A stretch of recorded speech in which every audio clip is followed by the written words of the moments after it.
Chris, maybe it might be good just to talk about the PSIP and the data that they're seeing.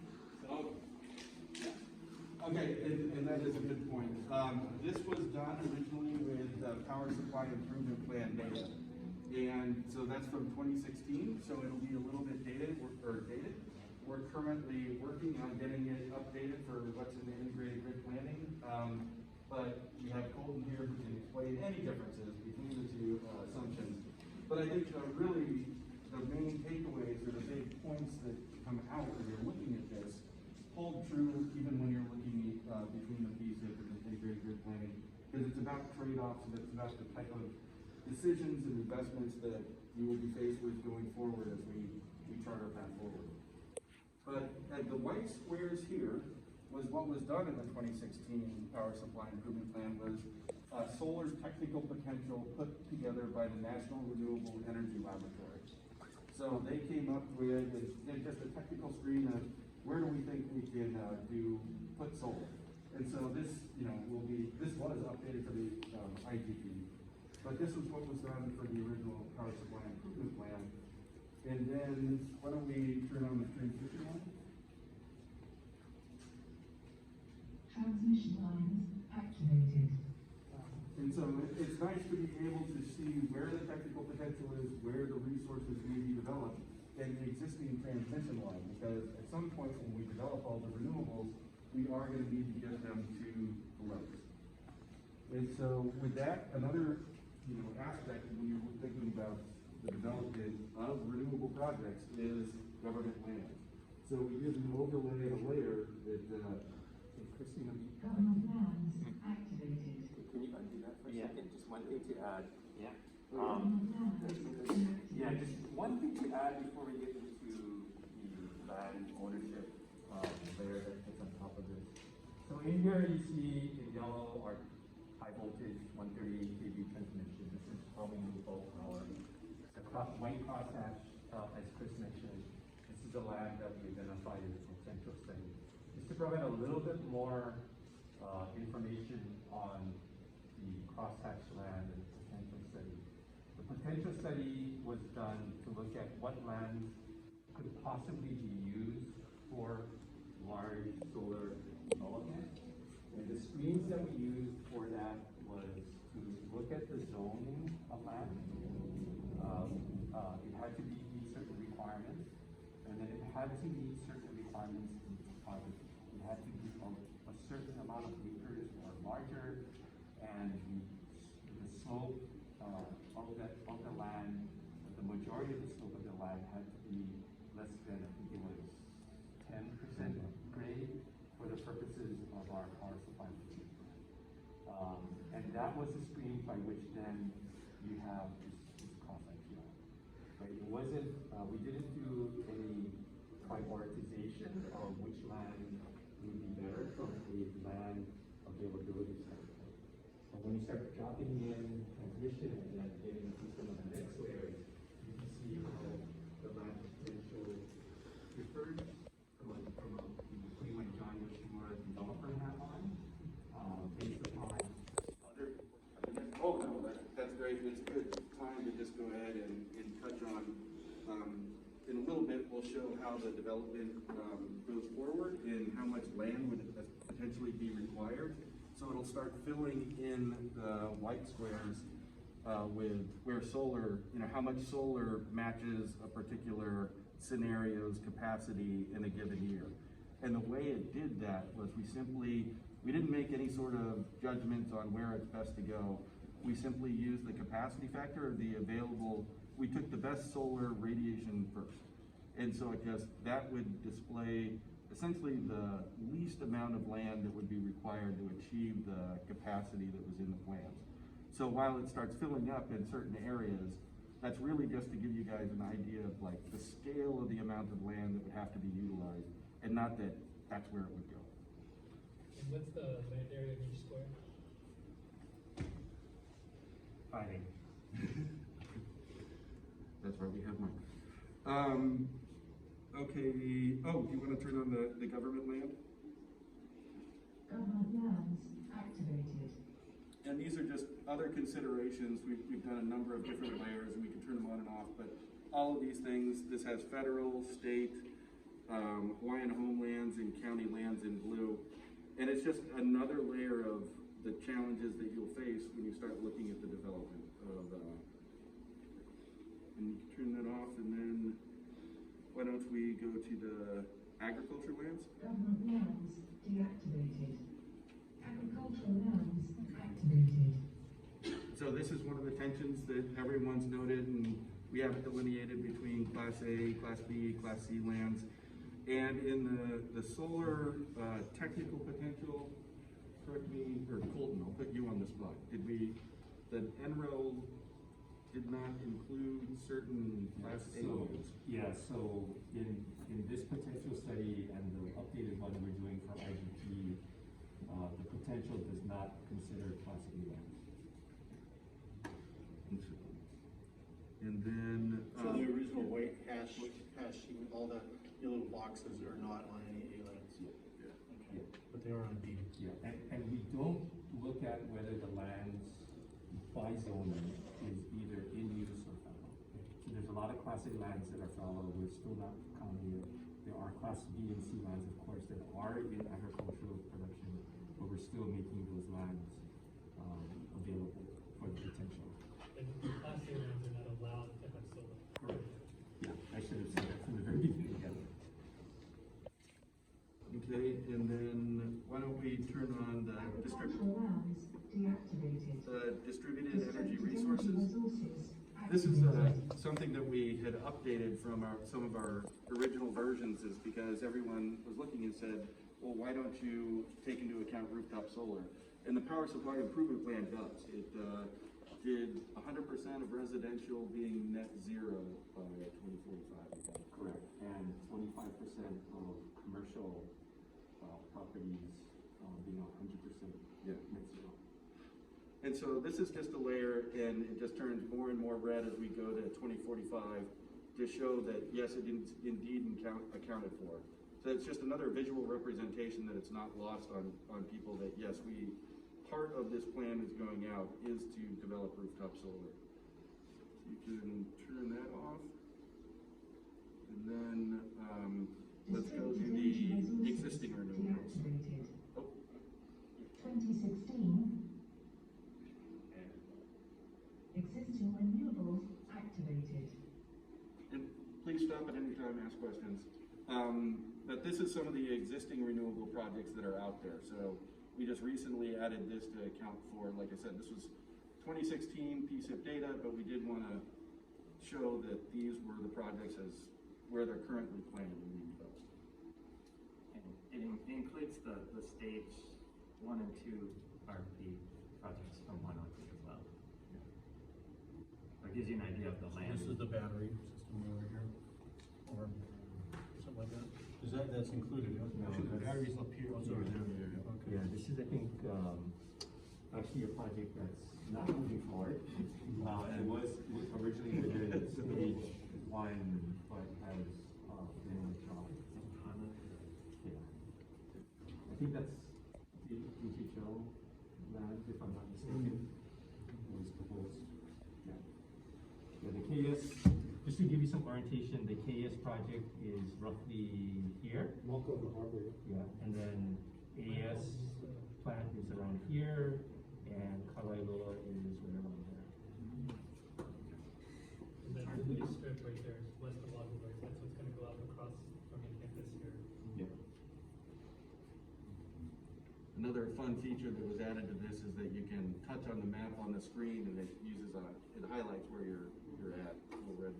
Kinda has a Superman 2 vibe, right? Yeah. And, yeah, so now we'll just show a little bit of the functionality in terms of the build out of 2 different scenarios.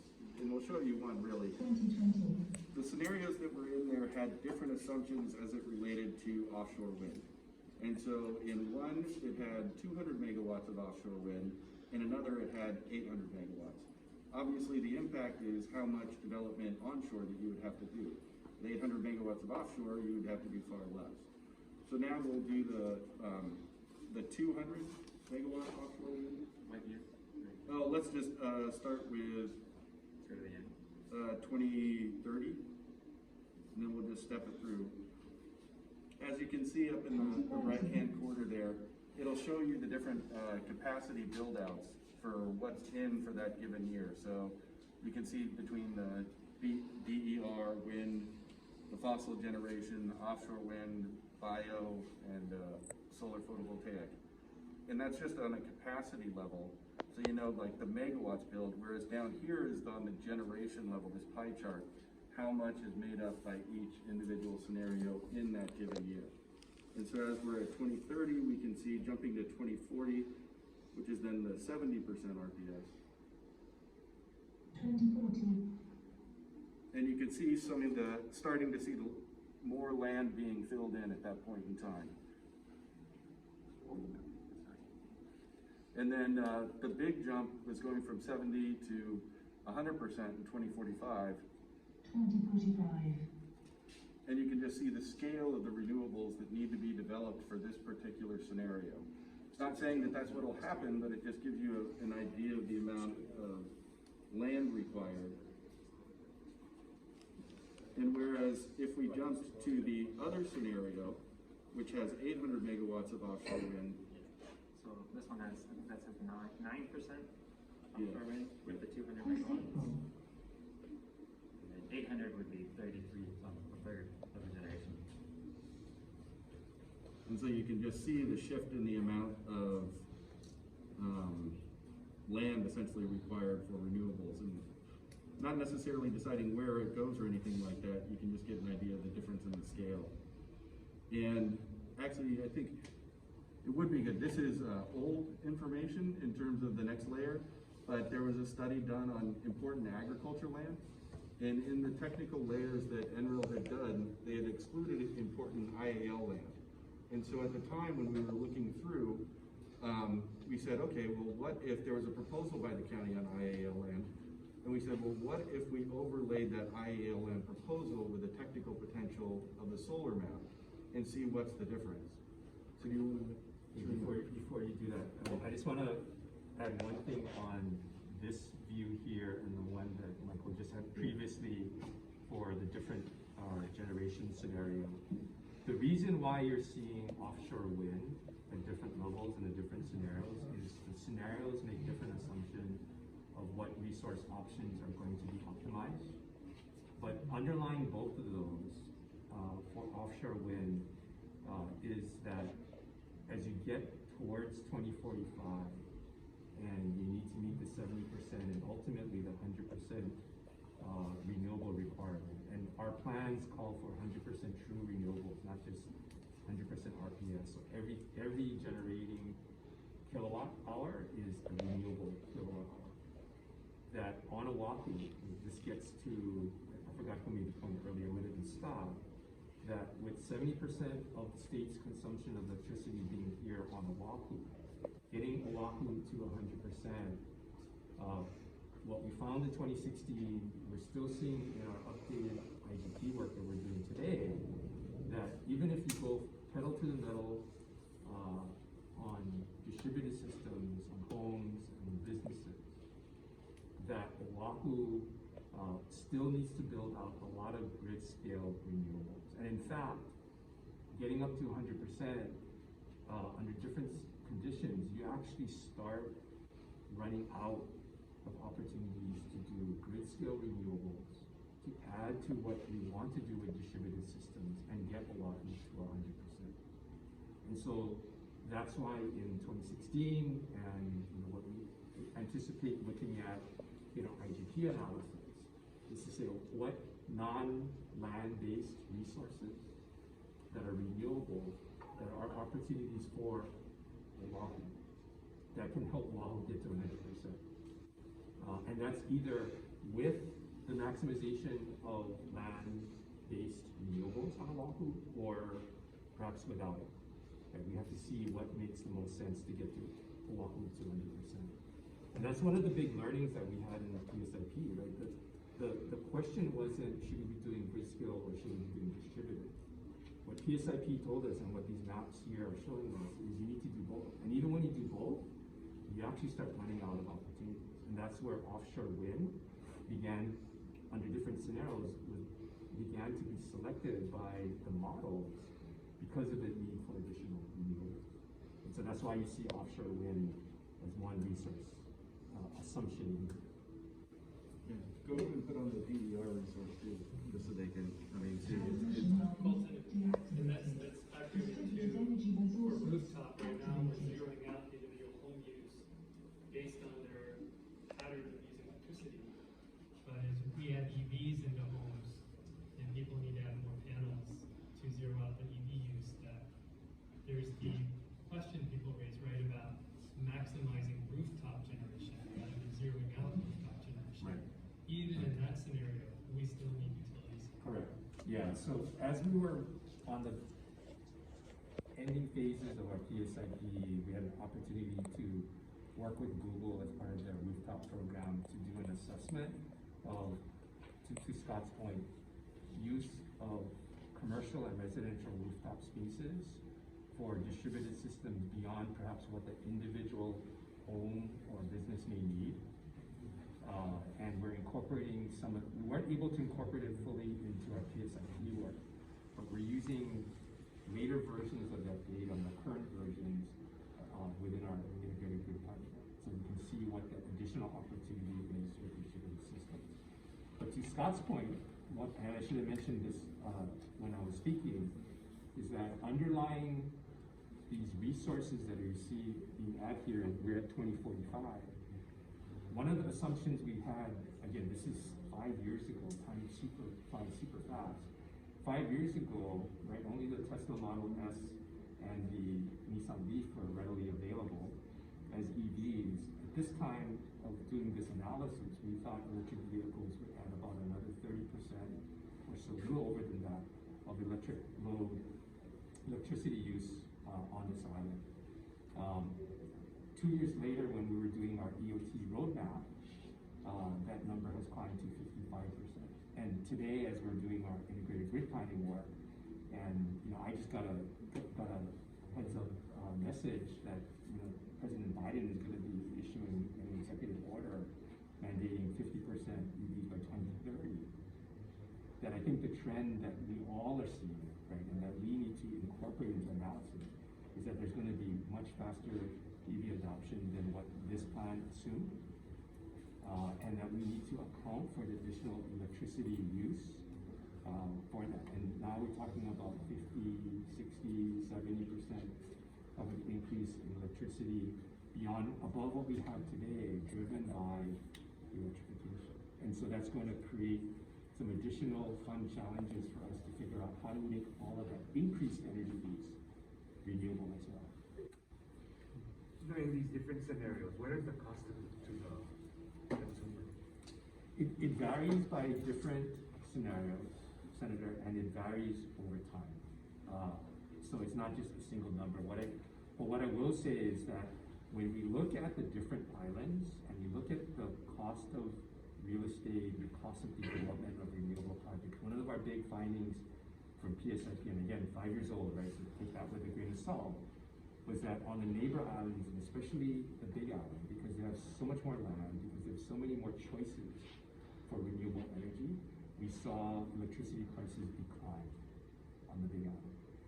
On places like Oahu, where you have to do so much more renewables, so much more infrastructure development, and the opportunities are not as diverse or as cheap, that renewables temper the cost of electricity, but they don't actually reduce it when you take into account inflation and all the things that can tend to drive costs up. So what are the different, can you guys show us at some point the different scenarios based on cost to the consumer? It's in our PSIP report. It's not available in the model. We'll be happy to later on. Because if not, we're never going to be able to do manufacturing on Oahu if that's the case, if the cost is so high. So if we can look at other ways that we can reduce the cost, then we can. So this, I think, gets to the questions we were asking all the way back in the PSIP that Scott kind of touched upon is, when we did the PSIP, we didn't look just at Oahu. We looked at all the islands and we looked at them together. And so we did at that time, and this may be, getting on sacrilegious points, but we did look at, the value of an inter-island cable system when we did our PSIP.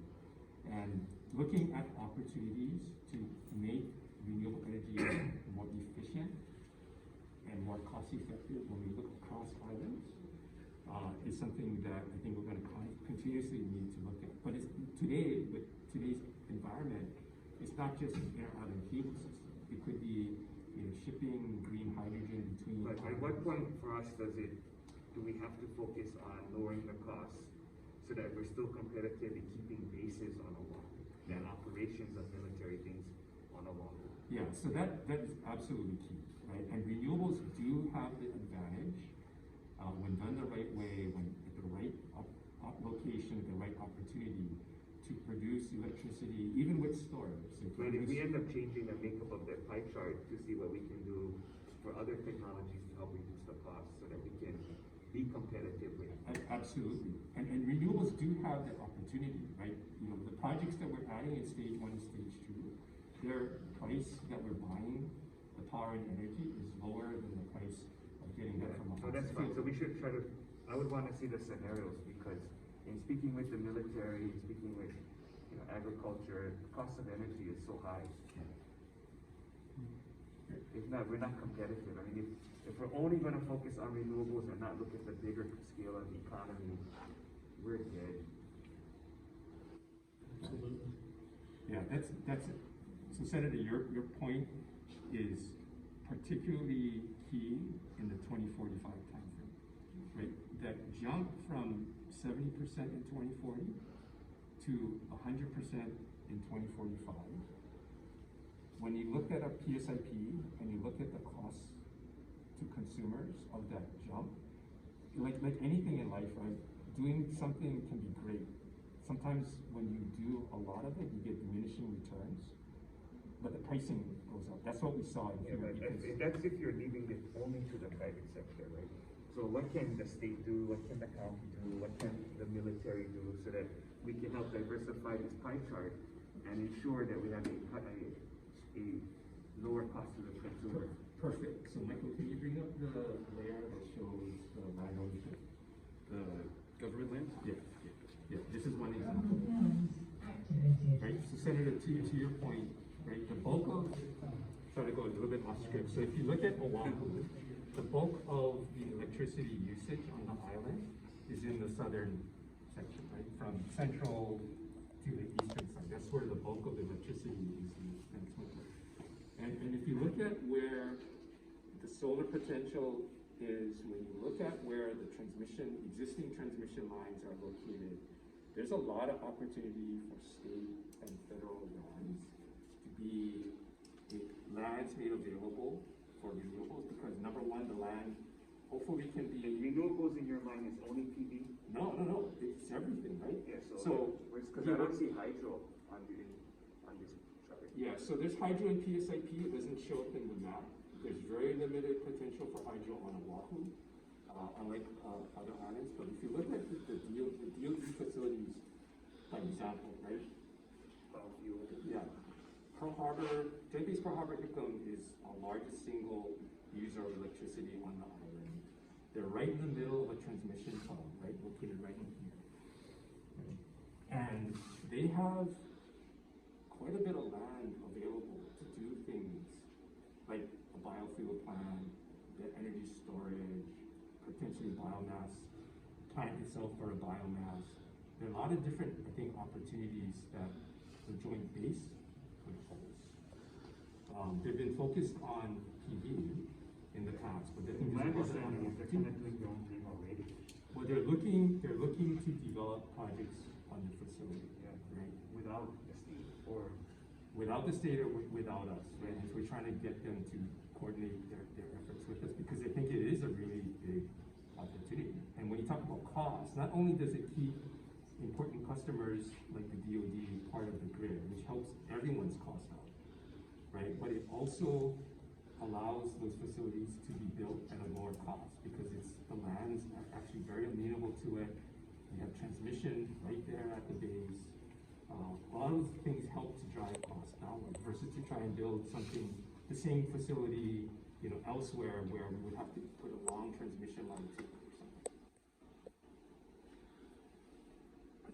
numbers for, in the out years, 2040, 2045, when things get a little hazy?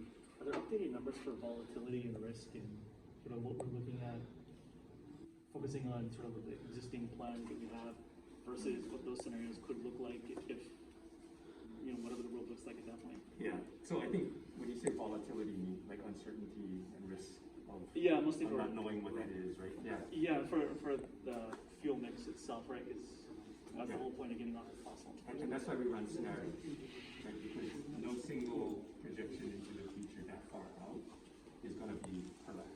And so we do scenario analysis, look at a number of different cases to understand how those plans change. Was that built in anywhere where we can, not Yes. necessarily this particular tool, but So you may be able to see a little bit of it when, at later, I think we're planning to toggle between different scenarios and you can see how the resources change. So the example that they ran through, focusing on offshore wind, is an example of how the offshore wind component changed so much when we look at different scenarios. And that happens with solar, it happens with wind, it happens with biofuel, right? All of those different components that are on the far end or the energy sector. How are we looking on our the material required to make enough batteries to do all this magic? I mean, is there enough lithium and whatever battery materials we have to realistically get us to the amount of battery storage we're gonna need?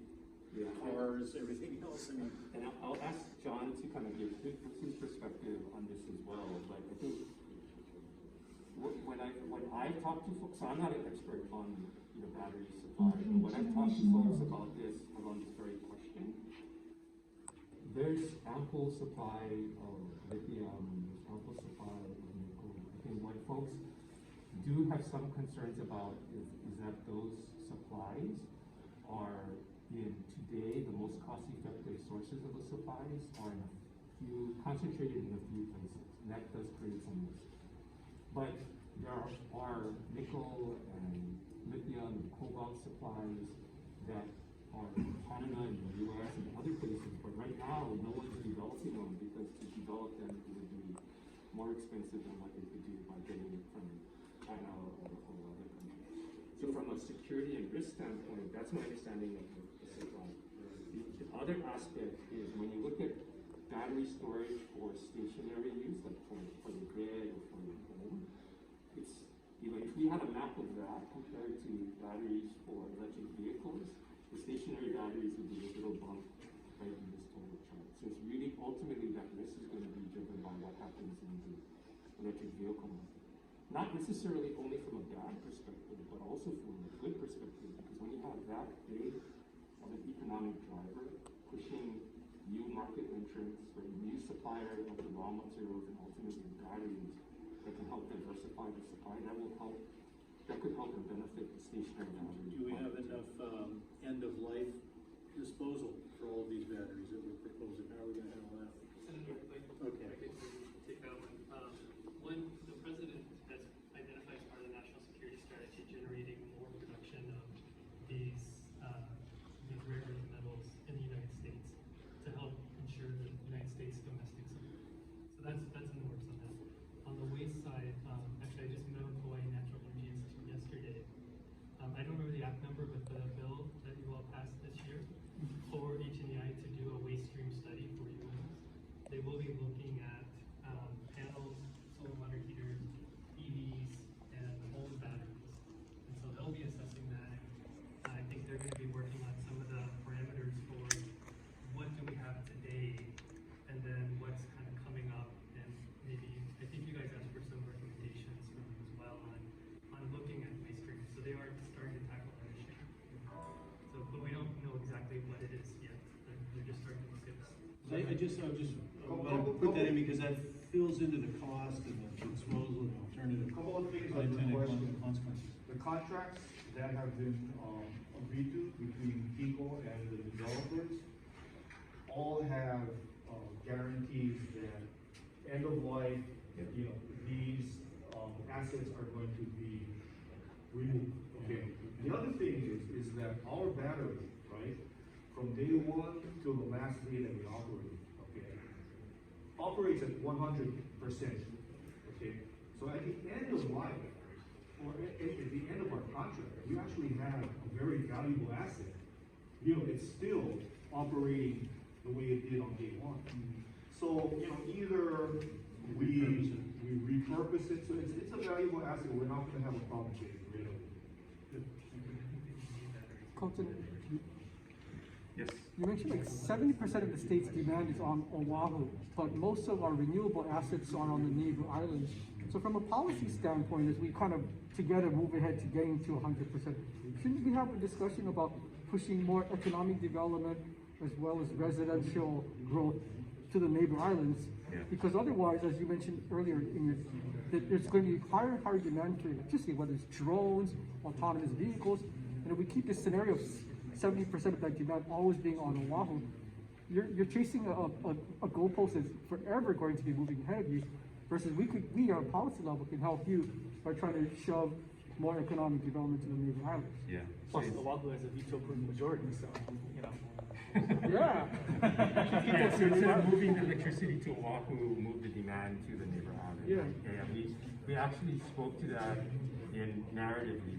We didn't do analytics around that, but we spoke to it narratively in our power supply improvement plan. Because, you know, as I was mentioning earlier, when we did our planning analysis, we saw that electricity rates on the Big Island were actually lower than Oahu in 2045. Right, and so if you were going to build a data center, right, that uses a lot of electricity, and labor costs typically are lower on the Big Island than Oahu, you know, I'd want to move that. I would want to build a facility on the Big Island rather than someplace here on Oahu. Those I think the right kinds of questions to be asking to either identify and then facilitate those opportunities. Members, any final questions before we get a tour of the building? Thank you. Thank you, Chris. Yeah, we've got a couple more things we can show you that are in development that they've done, because one of the things is just seeing the power of the visualization and how much it has helped us in various ways. We're continuing working with LAVA and the Data Science Institute, but they have some prototypes of some things that they are developing in terms of, well, it's VR, but we won't show it in VR right now, just because headsets. But if you want to take a quick look, you can.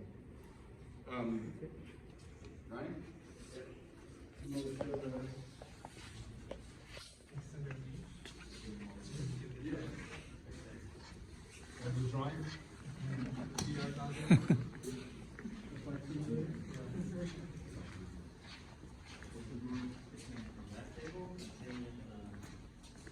How many solar panels does this actually look like when we put them on the board? Trying to make it feel like more real, than instead of this is more square, like what would it look like? So not the VR headset. So we can do that after, we have to wait for the lights to come back down. We'll show you that after we get through. So right now we're flying over Mililani. And this is Skywalk coming up. And then you see this big shiny thing, that's a solar field. And that's 10% of what would be required. This is an estimate, so we did about 2,500 acres and we just simulated what the solar panels would look like on there. So we're not saying this is where it would or should go, this is trying to help you see what that would feel like.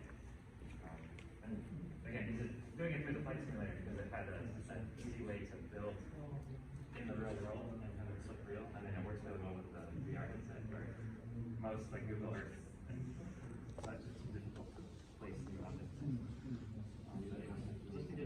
Yeah.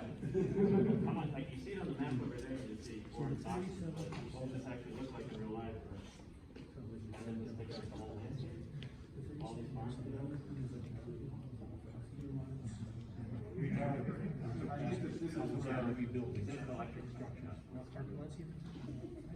The whole concept of Haven and everything at the beginning, when we were thinking about things, was how do we show people what it looks like, or how can they really feel it? And so, you know, you take evolutions and steps, and we did, you know, flat maps on a computer screen, and then we did the projections, and then just really trying to get a kind of visceral understanding so that people can know the different options and weigh the trade-offs. And in particular, in this case, Obviously, very much in development, so like the ground isn't graded, it's just on top of what the satellite image is right now, but eventually we can make it actually look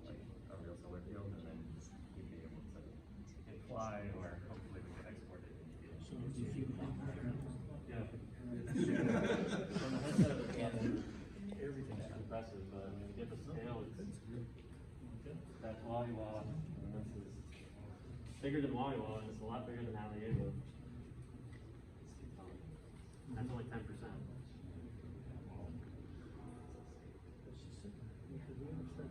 And it's just one of the things we're working on, getting an advanced screen. So that's like 350 megawatts. And then, well, the light shop. Well, it's not related to what we just talked about, but Oh yeah, so I can tell you a little bit about the projector system that you guys see around you. So this is this coin was made by Jason, just as a screensaver to keep us calm and music. But project that I worked on is called Rooftops, and this is one of the first things that we started working on when we designed a projector system to figure out what the capabilities are. So not just we wanted to do more than just have creative modern projectors on the walls, and also increase these peripherals so that the walls are more interactable. So we have things like sorry, is it kind of like play mouse? Yeah, it's kind of sorry, the Audio Connect and then this touch table. So Valky mostly uses this touch table, and essentially it was built with the thought that the more you use all of Hawaii, the more basically the more you can run into things. So the other thought is that right now we only have the EEV, and it's still very limited because we want to, once the building opens up, we want to actually have students to be able to create and contribute to this project so that also can work as a way to contribute to student work. But right now, how this works is basically there is this tile board, and the user will program a certain, right now, an EEV to be put into the environment. So if I change a couple of things, like instead of, let's not make the EEV walk, let's do LA, which is fine, I grabbed them. And you can do other things like, really quickly, I'll just show Oli, so let's make the bird happy. Or sometimes people say this animation looks like the bird is drunk. But we did this all very quickly so that we could just have a proof of concept. But what I can do is I can move the bird over here once I create my sentence, and we'll see that it will get generated onto the wall and fly back. There he is over there.